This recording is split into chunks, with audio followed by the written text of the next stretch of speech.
What is the secret to making a marriage work?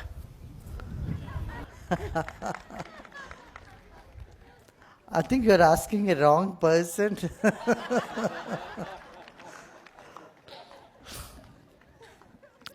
You know, there was a gentleman here from Germany and a lady from Italy here.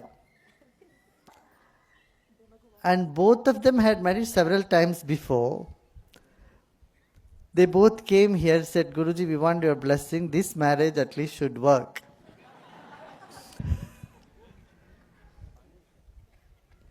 And I asked that gentleman, do you know Italian? He said no. And I asked her, do you know German? Said no. They both didn't know English.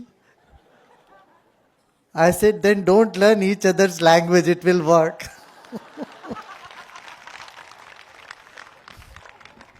There is a proverb in Canada. It says, Matinim nagenudiyu, Matinim hege holiyu, Matinim sarva sampadavu lokake mate manike sarvagyanta. That means, it's only by words conflicts begin. And it only through words people have fun. And through words only people gain wealth also. So words should be used sparingly. You know, usually people, when they have some misunderstanding, we say, let's talk it out. Right? Let's sit and talk it out. But the talk it out doesn't work at all. So we should never talk it out. Then what do you do? Just move on, that's it. Don't sit and discuss the past. Don't ask any explanation about the past.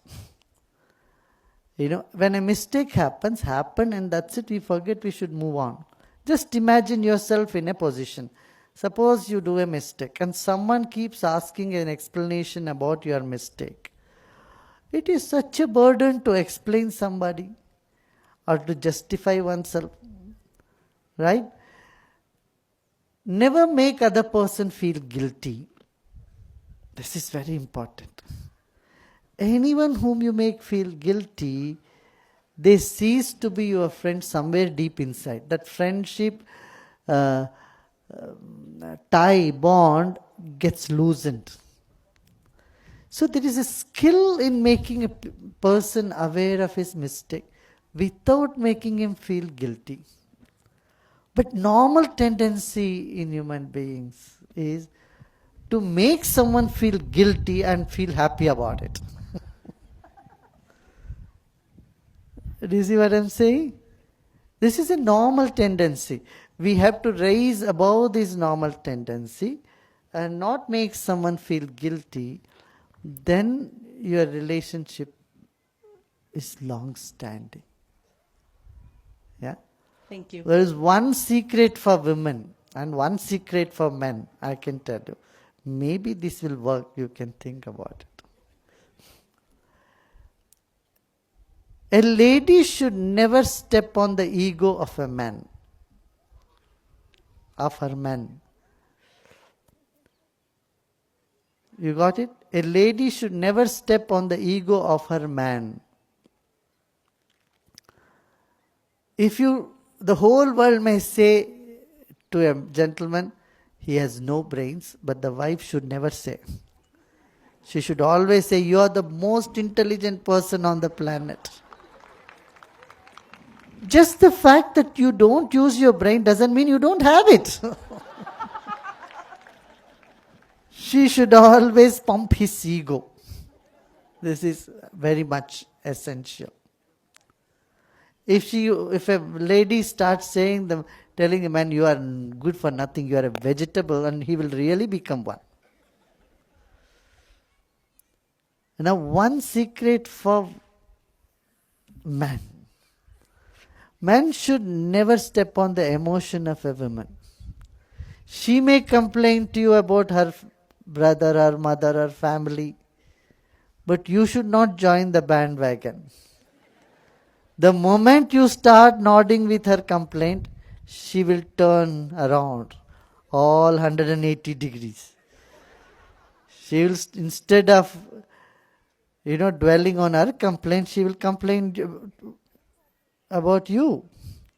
Say, why do you say, how dare you could say such thing about my father? What do you know? She will start turning the wheel around. And if she wants to go for some religious programs, yatra maybe, or a movie, or shopping, you should just simply agree and give her the credit card. So don't step on the emotion of a woman, then everything will be fine. And for both of you, don't ask proof for others' love for you. Don't ask them, do you really love me? No. Why you don't love me? That sort of complaint, should never say that. Never give the burden to someone to prove their love for you. Do you see what I'm saying? If you find their love for you is less, you should say, why do you love me so much? Instead of asking, you don't love me, blah, blah, blah. Yeah. See if this works.